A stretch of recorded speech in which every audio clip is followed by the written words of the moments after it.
Hey guys, good morning. Welcome back to my channel. How's everyone doing?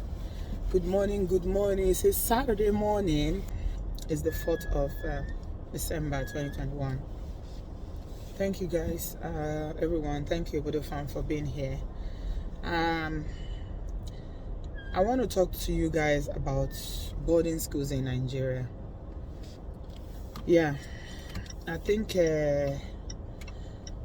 this needs to be said. It just needs to, because yesterday I didn't sleep very well last night, and for the first time I actually contemplated yesterday if it was possible for me to leave social media. If not that I am a content creator, and as such it's very difficult not to be on social media. But yesterday I did consider it quite seriously, because my heart just couldn't take what I saw yesterday, and it was everywhere. The minute I saw some of the videos, I tried not to go back to social media throughout yesterday, because everybody was posting about it. It was on all the blogs, was on, I'm sure a lot of you have seen it as well. It's the issue of boarding school again. Now, a while ago, we all heard about Don Davis and Deeper Life's school somewhere in Uyo or so. Don Davis's mother came out, and the woman was screaming and shouting, and that woman, she deserves a national award. Honestly, she does. It's just that Nigeria is such a bloody country that does not recognize true heroes. That woman deserves a national award for, standing up to fight for herself when nobody fought for her and her family. She stood up. She stood up and cried out and said, this is not on. She took Deeper Life Church and their school. She took them one-on-one. She took them. She fought them to a standstill. And I understand that the principal of the school where Don Davis was, and some of the teachers and the boys that did all that nonsense to him are locked up now. Finally, months after, because this is it. It's very upsetting. So I try not to talk about Nigeria, because whenever I talk about Nigeria, I get upset, I get angry, I get frustrated. And the kind of person I am, when I'm powerless against the situation, it frustrates me. It makes me even more angrier, because I can't do anything about it. So when people share videos about things happening in Nigeria to me, I tell them, forget about Nigeria, just face where you are, face front, and just forget, because you make yourself depressed. And some of these images and the things that will consume, videos and things like that, have a way of spoiling the whole of your day. It will just spoil your day. So my people, Nigeria is a hard pill to swallow. Honestly, it's a very, very hard pill. It's a very hard place, and the things that happen there are so difficult to process sometimes. And if you care about your mental health, sometimes you just need to switch it off. I'm telling you, my family and friends in Nigeria know, they don't send me anything anymore, because I told them, please, I don't want to hear, I don't want to see, please, because there's no point me losing my sleep in London about something that is happening in Nigeria that I have no power over. But social media is always there, and people will always share. So Don Davis, that one has been ongoing. That woman, she fought, she cried, she shouted, she spoke out. She could not be silenced. They did try to silence her. Of course they will. It's Nigeria now. They tried to silence her, but she couldn't be silenced. She said, no, I ain't having it. This is what happened to my child in your school. And the school were trying to cover it up. Deeper Life, that is a faith-based school. Hey, Deeper Life, they were trying to cover it. They tried to cover it up. If not that, this woman kept making videos. She was screaming. She was calling out everybody. That was when the authorities now listened. If that woman didn't have that power of social media behind her, by making those videos, and she was not someone that was aware and she could advocate for herself, the issue of Don Davis, nothing would have happened. They would have just buried it, because this is what people do. Okay? Anything happens, people will look for a way to bury it. They'll cover it. The owners of the school will cover it so that nobody will know about it. So that, because for them, it's all about their business and their ventures. So it's for them to carry on doing whatever they are doing, irrespective of the harm and, you know, whatever they do to vulnerable children. So the question is, who is protecting children in Nigeria? Child protection in Nigeria. Who is protecting children in Nigeria, my people? Who is protecting children in Nigeria, my people? Who is protecting children? I first saw the video, I think it was Augusta Gold that did the video a couple of days ago about this boy, this young boy, Sylvester, they call him, in a boarding school in Lagos. And I couldn't watch it. I just couldn't. When I saw, you know, the image, I couldn't watch it. I was like, no, I couldn't. That was about 3 days ago. And they said he was in one school, and the school said that he had it's a private school in Lagos, and they said that there was an incident that happened. It was injury from playing football. Hey, I beg, since when did football stop being played by legs? Now mouth, they say they play football now. My people, the image are too horrendous. They are just It's like, you know, when things happen and you see these very nasty things that happen, it's very sad, and you feel, you know, a kind of way, you feel bad. But when it happens to children, it's even worse. I say the school talk say it's football. How do you play football with your lips? This boy's lips were, you can see there was burn. His lips were burnt round like this. His lips, all his lips, the outer part of the lips was visibly burnt. The boy could not move. He couldn't walk. They were supporting him to move like this, and then when he was in hospital, oh my God, before we know it, 24 hours or 48 hours later, they say this boy is gone. And somebody said it's football. The school quickly released a statement to say that it's football. He had injuries from football. What kind of injuries is that on his lips? But as God wants to punish them and their entire generation, those people that are trying to cover up this very, I don't even know how to describe it. The boy had told his parents when they came to pick him, apparently it was the father that now granted an interview and explained everything that happened, that he's been going through a lot in the school. He's been bullied in the school in the last term previously. And it's the same boys that were bullying him that whatever they did to him, they said they were forcing him to join cults. Hey, these things are too, it's something that you don't even want to imagine that is real. Secondary school, 12-year-old, 10-year-old, 14-year-old kids in a cult. That they were the ones that did that to him. They gave him chemical, because, I mean, the story just explained how this boy looked, because you could tell that he had a lot of, you know, internal, you know, bleeding and things going on within his belly and his joints and everywhere, because he couldn't stand. They were supporting him, small boy. They were supporting him. He couldn't stand. That he said, the boy said that it's that same group of boys that were doing this to him that they fed him chemicals. They gave him chemical to drink.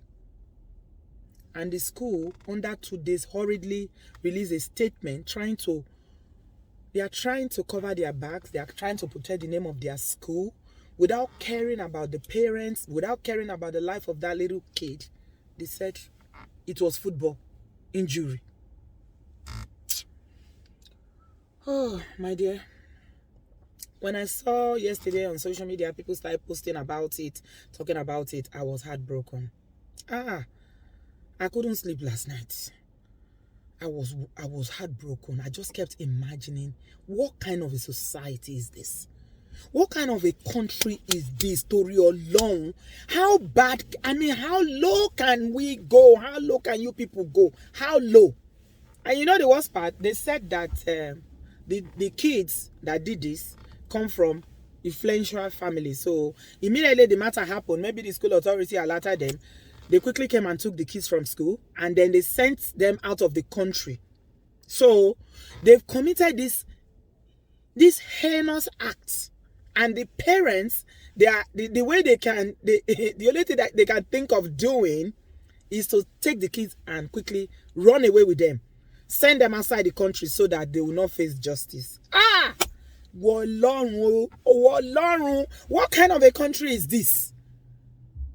A child that the parents sent to school is subjected to so much, and the parents of these evil kids, without thinking about the pain of the other person, all they can think about is protecting their own child. So who is going to protect the vulnerable children in Nigeria? That's my question.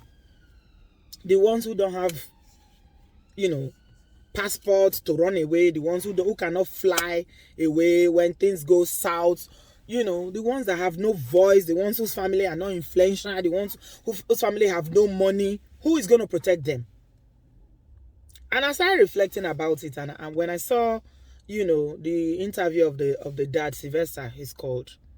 When I saw the interview, I was like, oh wow. He said that this thing didn't just start. Apparently, last term, the boy went through, a very, very bad experience from these same kids. So I'm wondering, why did you send him back to the school? If you already know that he's having problems in the school, he's been bullied, why did you send him back? He said that the father said that, it's because the sister was there. That's why they decided to send him back. Sisters, they stay in different hostels. And in all this, because everybody has failed this boy, everybody. It's not only the school authority that fails Sylvester. The whole society, including his parents, failed him. Yeah. You see, child protection, the way it works is that everybody has a duty to protect children. Everybody has a duty. So the parents had a duty to protect their child from abuse, from harm, because they knew he was suffering in that school. The boy told them, this is what is happening to me in this school. They still sent him back. So the parents are not innocent. I do empathize with them because of their loss. Yeah, it's a very sad thing, but it is avoidable. It could have been avoided if they didn't send him back to that school. What is the obsession with Nigerian parents and boarding school? What is the obsession? I told you guys a while ago when I was in Nigeria that someone told me that now children don't even do primary 6 anymore. They don't do primary 6. By primary 5, they've written their common entrance exams, and they are boom in secondary school. So you see 9-year-old, 10-year-old going to secondary school. I had that conversation with my friend in Nigeria. I said, what is the hurry? Let this boy finish primary 6. There's a reason why primary 6 is there. I don't agree with a lot of things that they do in the educational system in Nigeria. You see, there's so many flaws. There's so many flaws. So many. Primary 1 to 6, children will do 1 to 5. They will jump one class. Forgetting that they need that time for them, not only to develop, it's not all about the academic and the learning. They are mental to develop mentally, emotionally, psychologically, to be able to withstand whatever is coming to them in secondary school. And I keep asking myself, what is the rush? You rush them to go to primary school, you rush them to finish secondary school, you rush them to go to university. When they finish, there's no work. There's no work. There is no work. You see, every year you see them, especially since the era of this private university and private school. And I keep asking myself, what is the ministry of, there's federal ministry of education, there are states ministry of education. What is their job? What is their job? Are they even monitoring all these schools? Anybody can open a school in Nigeria. Anybody. Just have money to build structures. You say this is classroom, this building is admin, this building is hostel. Next thing, they will go to Ministry of Education and get license, and school has started. Are this boarding school being monitored? Do they even do spot check? Because let me tell you guys, it's not only Don Davis, It's not only Sylvester. There are thousands of children in Nigeria going to boarding school today that are being subjected to inhumane, disgusting things that you cannot even name. The parents are at home. What are you doing? I mean, is it lazy parenting we want to call it? Should we call it lazy parenting? That you will stay at home every day, you will be sleeping, eating and drinking, going for your daily bread, looking for money while you don't know what your child is going through. My friend in Lagos sent her children all of them to boarding school. The daughter later came back, and when she said she was going to send the last one to boarding school, I said, please don't. Keep him at home. You have bosses that goes to school. Let him go and come back. Nobody can monitor your child like yourself. Don't send this boy. Say, no, he will mature. Let him mature at home. Who can look after your child like you? What is this obsession with boarding school? Let me tell you something. You can say the decadence in Nigeria, the society. You think it's only happening with adults. It's all across. Now you're seeing it. That is not only adults and matured people. This is where you see all these kind of terrible things happening every day. You hear of rituals. You hear of this. You hear of this. What have we not heard? What have you not heard? So why are we surprised that these children, they are doing this? 14-year-old, 12-year-old, 15-year-olds, they are doing this. Forming cult in a secondary school. What about the school authority? What is their role? They allowed that boy. Don't tell me it's the day that they gave that thing happened, that they finally called the family to let them know the boy is sick. What is their medical emergencies that they have in place in case of any emergency? What do they do for children? I hear that some of them, the health center, they don't even have health center. They have a room where they might not even have a nurse. They might not even have medication. So if there's any emergency, you are on your own. Do parents even bother to ask these questions that, okay, these children are here. How do you care for them when they have, medical issues, when there is an emergency, an accident? What do you do? Are you going to call an ambulance? Or who is going to come and treat them? Are you going to be waiting for a doctor?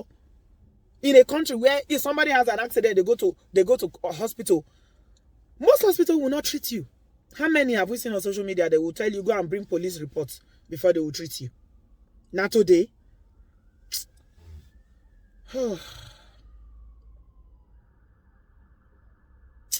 My people. I don't know. I am sad. I am angry. I'm disgusted. I don't even know how. I can't explain my emotions. It's all over the place. So this boy did not survive. This could have been avoided.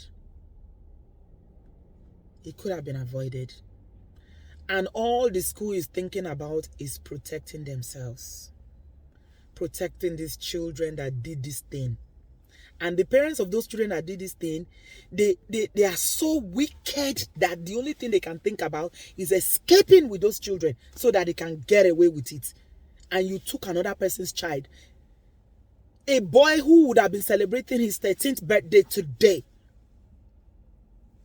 Now everybody is shouting, justice for Sylvester, justice for Sylvester.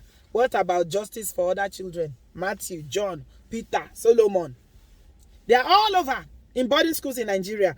Are we going to wait until another one happens again before people will start shouting about what is happening in boarding school? Or are parents going to be responsible to know that they are the primary caregiver? They are the primary one with the role, God-given right to ensure the safety of their children. Just dump them in any school they like. And then they will go visitation. You go visitation. Maybe once in a month you will go and visit. And the time you have with the child is less than an hour or 1 hour. And the child, what are they going to say? You know how children are. You need to be able to study them. Sometimes even when they are going through things, you need to really nag and be patient with them. Give them time before they can open up and tell you what they are going through. And the parents knew. They knew that this boy was already going through a lot in that school. You still sent him there. Why? So the parents said should be arrested as far as I'm concerned. They should arrest the parents and lock them up because they failed Sylvester. They should not be exonerated. Let me tell you something. If anything happens to children in this part of the world, the first people they will pick and take to police and lock up are the parents and the primary caregiver. Now the father is there doing interview up and down. Where were you when this boy told you that He is suffering in this school. This is what these boys are doing to me. You sent him back there. Now you are doing interview up, right, left, and center, saying that it's a group of boys. You knew that the group of boys were still in the school. Why did you send him there? What is wrong with people? What is wrong with people? I don't understand it. What is wrong? It's like, you know, the duty of caring for children these days in Nigeria, as far as they're concerned, all you have to do is just enjoy it from... they start school very early. 2 years, they already put them in school. 2 years, they start school in Nigeria already. I don't know whether the children, the parents don't want to see the children around them. Whether it's their life of looking for money, all everybody looking, hustling for money, that they feel that the children are on their way. Yet, if you tell them that if you don't have the time, you don't have the resources, you don't have the love for a child, don't have children, they'll say, no, everybody must have a child. But look at what they're exposing children to. Who is going to protect the Nigerian child? Who is going to stand up and say, enough is enough? Don Davis's own happened. If you listen to what the mother said, what they did to that boy, this is a deeper life school. And you know, parents still have their children in deeper life school. The school is not closed though, that I know of. Please correct me if I'm wrong. And they have the schools all over. Inhumane treatment on children. Name it. All kinds of things they'll be doing, bullying that they will be doing to children. Using them to experiment to their sick fantasies. And the parents will be sleeping and running up and down every day looking for money. Wow. If with everything that is happening now, you have the mind to put your child in a boarding school in Nigeria, congratulations. I just pray that this will not be your portion, because I tell you, look, a lot of people, parents will say, oh, I went to boarding school in the 70s. I went to boarding school in the 60s. I went to boarding school in the 80s. This is 2021. The Nigeria of 1970 and 1960 is not the same thing as the Nigeria of today. That country now is devil that is ruling that country. It's Satan. Forget about all the churches that they are going to. What people are doing, the kind of demonic occurrences in that place that people are doing, what people are doing for money. They will do anything for money. No conscience. No human feeling. They can do anything. Just name it. They can do it. On Sunday, and then go tie the biggest onile gogoro. It's them that will tie the biggest gele and put the biggest cap to sit in front in church. They will go to the mosque and be doing imam. But go and see what they are doing. Go and see the evil that they are perpetrating all across, from the north to the west to the east to the south. So Sylvester is gone. He's gone. The boy is gone. And the parents are saying they will celebrate his birthday. Yeah. Celebrate his birthday. Console yourself. By all means. But he's gone. And when they say somebody is gone, they are never coming back. That's the end. But you can avoid this from happening. Let me tell you something. We've had very serious child protection issues in this country. A lot of you would have heard about Victoria Klimbe. That one is a case study now, that if you are studying social work or nursing, they would have taught you about it, because she's now she's now a case study. Victoria Klimbe, she's an African child that they brought here. What they did, the auntie and her husband. But you know, the difference between Nigeria and this part of the world is that when something like that it shook this country, Baby P, Victoria Klimbe, and so many of them like that, it shook this country. But they will not just, because Nigeria will just happen, oh, people will cry out. Everybody will keep quiet until the next one. But over here, the government will step in and put things in place to ensure that it never happens again. Never. They will put things in place. They will put strategies. They will put policy. They will make new laws to ensure. By now, I will be thinking that the Lagos State government and all those states across Nigeria would, the Ministry of Education will be revamped in a way that they will going to be looking very critically into the activities of all these boarding schools. A lot of them are private. Some of them are government owned. But they allow them to do whatever they like. They allow them. Boarding schools in Nigeria, put your child there at your own risk. My people, I'm sorry it's not a nice one today, but I had to say something about this because I was deeply affected by it when I saw it on social media yesterday. And some of you send your children to go to boarding school in Nigeria from the abroad. Ekari, well done. Congratulations. I just pray that you know what you are doing. See, me, if na inside hole I dey stay, na there my pikin go dey with me. Except they are adults, oh, that they grown, they can, be on their own. Oh. But as long as they are still children, anywhere I dey, and I'll be looking at them with my two korokoro eye. Nobody is going to raise my child for me. Nobody is going to supervise my child. No. But you know what? Everyone makes decisions for themselves, and whatever you think will make you sleep better at night. But I hope you know what you are doing. Because boarding schools in Nigeria, with what we are seeing now, is not what it was back in the day. Even back in the day, a lot of people will tell you about their horrible experiences. It wasn't that honky-dory even then. But now it's worse. So we're going to be watching this to see how it plays out. But man, something needs to be done.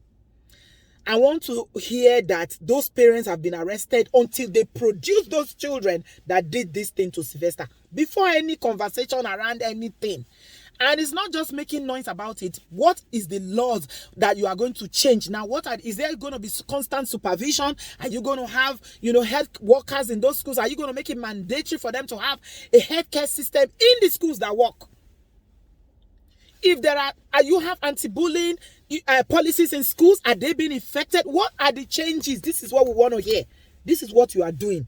And for that school, I thank God that the Lagos State government have closed it down indefinitely. I hope they shut it down and throw the key away. Let them throw the key away. Because they don't deserve to be open ever again. But I'm not going to hold my breath on that. You know why? Because this is Nigeria. If you have money, you pull strings. If they remove this commission and they put the next one, you go and give them envelope to open your school. Now so life be. So my people, I'm going to leave it here with you today. What do you think about this situation? Boarding schools in Nigeria. What are your thoughts about what is happening? Don Davis and now Sylvester. And so many ones out there that are suffering that we know nothing about. What can be done? I mean, what do we need to do to protect the children in Nigeria? It's too much. It's just too much, my people. Thanks a lot, guys, for watching. Have a very, very beautiful weekend and enjoy the rest of your day. I love you. Bye, guys.